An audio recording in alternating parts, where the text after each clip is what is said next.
Naglabas sa news agency ng ISIS ng video ng pagpatay umano sa ilang hostage ng Maute. Bagay na inaalam pa ng mga otoridad kung totoo. May ilang Muslim at Kristiyano naman na hindi nag-iwanan at nagtulungan makatakas sa bakbakan. Saksi sina Sandra Aguinaldo at Emil Sumangil. Napapaatras daw ang mga Maute sa ganitong pagbira ng Philippine Army at Marines na pumupulbos sa mga istrukturang posible nilang pagkutaan. Lalo na raw pag sinabayan yan ng airstrike ng Air Force. Ayon yan sa 5 Muslim na pulis at 5 Kristiyanong karpintero na nakatakas sa gitna ng bakbakan. Sinamantala raw nila ang pag-atras ng mga Maute kahapon para makaalis sa bahay kung saan sila nagtatago, na nasa tabi naman ng bahay na pinagpuputahan ng mga terorista. Matagal na raw nilang dama ang pagbomba sa kanilang lugar. Pag bumabagsak yung bomba galing sa aeroplano, ano ginagawa niyo? Dumapa. Akala namin matamaan kami. Kasama ko, naiihi na sa pantalon. Sobrang lakas. Nang makalis sa bahay kahapon, nagpalipas muna sila ng magdamag sa talahiban hanggang sa makatiempo bago magliwanag kanina. Sabi namin, Allahu Akbar, binaril kami. Iniisip ko, hindi na yung sugat ko, iniisip ko yung mga anak-anak ko. Kahit pinuputukan, takbo lang kami nagtakbo. Tapos hindi naman makaya kay sobra dami ba. Bago makatakas, magkakadamay rin ang mga pulis at karpintero sa pagtiis sa gutom. Kumakain kami, minsan asukal lang yung ulam namin. Asin.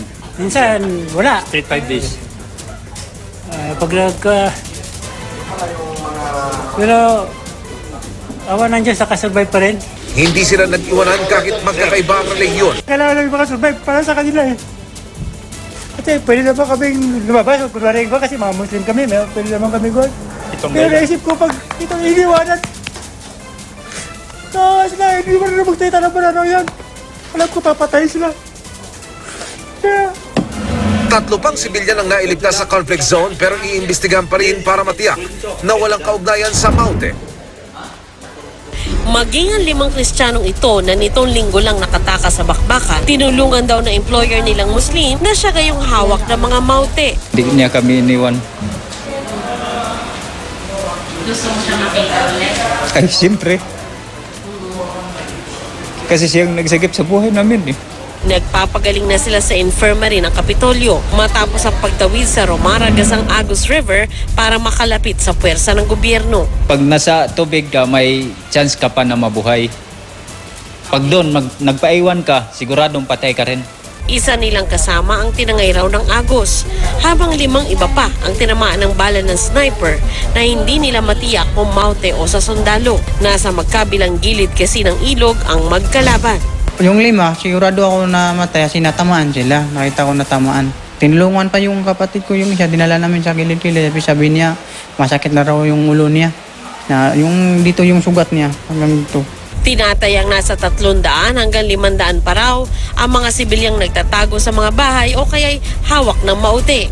Kabilang ang mister ng isang babaeng humingi ng saklolo sa provincial government.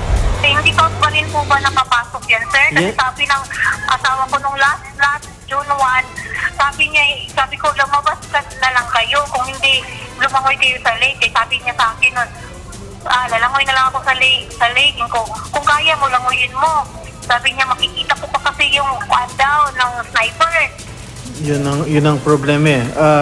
Hindi, lang namin, i-coordinate namin sa military. 36 daw ang kasama ng mister sa bahay.